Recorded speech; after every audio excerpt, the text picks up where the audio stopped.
بسم الله الرحمن الرحيم الحمد لله رب العالمين والصلاة والسلام على رسول الله صلى الله عليه وسلم ودي ቻናላችን ተከታታዮች ዛሬም እንደተለመደው ከታሪክ ድርሳናት ውስጥ ያስተምራል ያልነውን ታሪኮች ለእናንተ ነው ለማለት ጊዜው ደርሶ ተሰናድተናል። ኢብኑ ነፊስ ከ1213 እስከ 1288 እንደ አውሮፓውያን አቆጣጠር የኖረ ሙስሊም ጀግና ወጣትን ዛሬ አብረን እንመለከታለን። አላዓዲን አቡ አልሐሰን ዓሊ ኢብኑ አልሐዝም አልቀርሺ አልዲመሽቂ አልምስሪ በመባል የሚታወቅ ወጣት ነው። የተወለደው እንደ አውሮፓውያን አቆጣጠር በ607 በደማስቆ ከተማ ነው። ትምህርቱንም የተማረው በታላቁ በኑረዲን አዘንኪ በተመሰረተው የሕክምና ኮሌጅ ሆስፒታል ነበር። እንግዲህ የተከበራችሁ ተመልካቾቻችን በዚህ ሰዓት በ607 እስልምና በስልጣኔ ላይ በነበረበት አውሮፓኖች የዛ ሰዓት ዳርክ ኤጅ የሚባለው ወይም ደግሞ የጅብ ቆዳ ያወጡ የሚበሉበት ጊዜ ነበር። እስልምና የዛ ሰዓት ሆስፒታሉ አየር ጥፍር ምርምሩ ሁሉ በእስልምና ቁጥጥር ስር ነበር።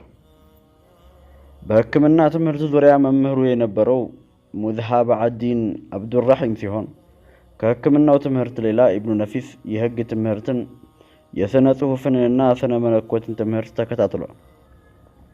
በፊቅህ ዕውቀትም በሻፊዒ መዝሃብ ዕውቀቱ የበቃ ወይም ደግሞ ኤክስፐርት የሆነ የታወቀ ሐኪም ነበር። በሕክምናና በህግ ዕውቀት ከፍተኛ ትምህርት ካገኘ በኋላ ወደ ካይሮ በመጓዝ በታዋቂው ናስሪ ሆስፒታል በዋና ስራ አስኪያጅነት የተሾመ ሲሆን እዚያም እያለ ለታዋቂው የቀዶ ጥገና ባለሙያ ኢብኑ አልቁፍ አልመሲሒን ጨምሮ ለበርካታ የሕክምና ጥበበኞች ስልጠና ሰጥቷል። ከዚህም ሌላ በካይሮ በሚገኘው መንሱሪያ ትምህርት ቤትም ግልጋሎት ሰጥቷል። ኢብኑ ነፊስ የሞተው እንደ አውሮፓውያን አቆጣጠር በ678 ሲሆን የግል ቤቱን ቤተ መጻሕፍቱንና ክሊኒኩን ለመንሱሪያ ሆስፒታል በስጦታነት አበርክቷል። ልብ በሉ እንግዲህ ምናልባት ዛሬ ትምህርት ሲባል ሙስሊሞች ኋላ ቀር ናቸው ብሎ የሚያስቡ ነበሩ። ወላኪን እሱ ግን የግል ቤቱን ቤተ መጻሕፍቱን ክሊኒኩን ለአንድ ሆስፒታል እንግዲህ በስጦታነት አበርክቶ ነበር ህይወቱ ያለፈችው። የኢብኑ ነፊስ ዋነኛ አስተዋጽኦ በሕክምና ዙሪያ ያተኮሩ ነበሩ። አቀራረቦቹም በቀደምት ስራዎቹ ላይ ዝርዝር አስተያየቶችን መጻፍ፣ እነሱም በጥልቀት መመርመርና የራሱን ወጥ የሆኑ አስተዋጽኦችን መጨመር ያካትታል። ጉልህ ተጽዕኖ ከነበራቸው ትላልቅ ወጥ ስራዎች መካከል ከ300 ዓመታት በኋላ በዘመናዊ ሳይንስ እንደገና የተደረሰበት የደም ዝውውር ማግኘቱ ይጠቀስለታል። ሳምባ ውስጥ የሚገኙትን ነገሮች በትክክል ለመግለጽ የመጀመሪያው ሰው ሲሆን ስለ ብሮንካይ ምንነት፣ በሰው ልጅ የደም ቱቦዎች በአየርና በደም መካከል ስለሚከሰተው አጠቃላይ ሁኔታም በዝርዝር አስፍሮ ነበር ኢብኑ ነፊስ። ከዚያም በተጨማሪ ልብ ላይ የሚገኘው የኮሮናሪ አርተሪን ወይም ደግሞ ልብ ላይ የሚገኝ የደም ስር ጥቅምን በመግለጽ የልብ ጡንቻዎችን የሚመግብበትን ሁኔታ ተንትኖ ነበር በሰዓቱ። አሻሚላ ፊ አጢብ የሚባለው ባለ ብዙ ጥራዝ መጽሐፍ 300 ክፍሎችን ሊይዝ የሚችል ኢንሳይክሎፒዲያ ተደርጎ የተቀረጸ ሲሆን በመሞቱ ምክንያትም ሊጠናቀቅ አልቻለም ነበር። የእጅ ጽሑፎቹ ግን ዛሬም ድረስ በደማስቆ ውስጥ ይገኛሉ። በአይን ሕክምና ዙሪያ የተጻፈው መጽሐፍ ወጥ የሆነ የራሱ አስተዋጽኦ ሲሆን ዛሬም ድረስ በደማስቆ ውስጥ ይገኛል። ነገር ግን እጅግ ሊታወቅ የቻለው መጽሐፉ ሙጃዝ አልቃሉን የሚባለው በሱ ዙሪያ በርካታ ማብራሪያዎችን የተጻፉ ሰነዶች አሁንም ድረስ በእጃቸው ላይ ይገኛል። ከሱ ማብራሪያዎች መካከል አንዱ በሂፖክራተስ መጽሐፍ ላይ የጻፈው ነው። የኢብኑ ሲናን ቃኑን አስመልክቶ ዛሬም ድረስ ያሉ በርካታ ጥራዞች ይጽፋል። እንደዚሁም በሁነይን ኢብኑ ኢስሐቅ መጽሐፍ ላይም ማብራሪያ ጽፏል።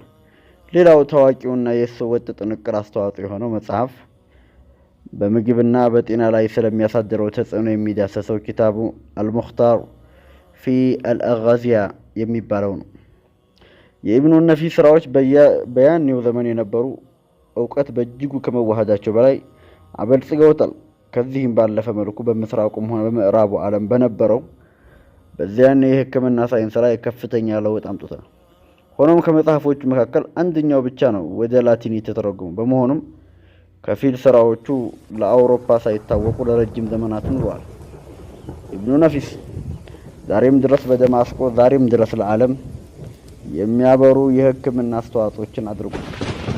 እኛ ዛሬ እስልምና ታሪካችንን ባለማወቃችን ሁሉም ነገር የአውሮፓ መስሎን በደማስቆ ውስጥ የሚገኙ ብዙ ቅርሶች ነበሩ።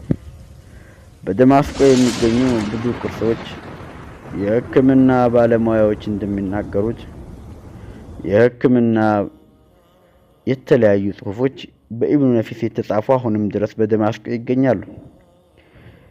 የኢስላም ሰዎች ለዚች ዓለም ያበረከቱት አስተዋጽኦ ከፍ ያለ ነበር።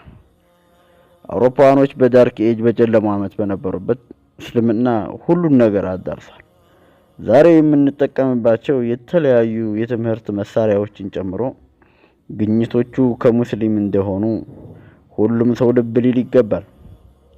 አላሁ ሱብሓነሁ ወተዓላ ጠቃሚ እውቀት እንዲሰጠን የሁላችንም ዱዓ ነው። አላሁ ሱብሓነሁ ወተዓላ ሙስሊሙን በጥሩ እውቀት የሚላበስ አላህ ያድርገው። ሰምተው ተናግረው ከሚጠቀሙት የደጋጎቹን ሐያት ከሚከተሉ ሰዎች ውስጥ አላህ ያድርገን። ፈዘኪሩ ፈኢነ ዚክራ ተንፈዑል ሙእሚኒን። አሰላሙ ዓለይኩም ወረሕመቱላሂ ወበረካቱሁ።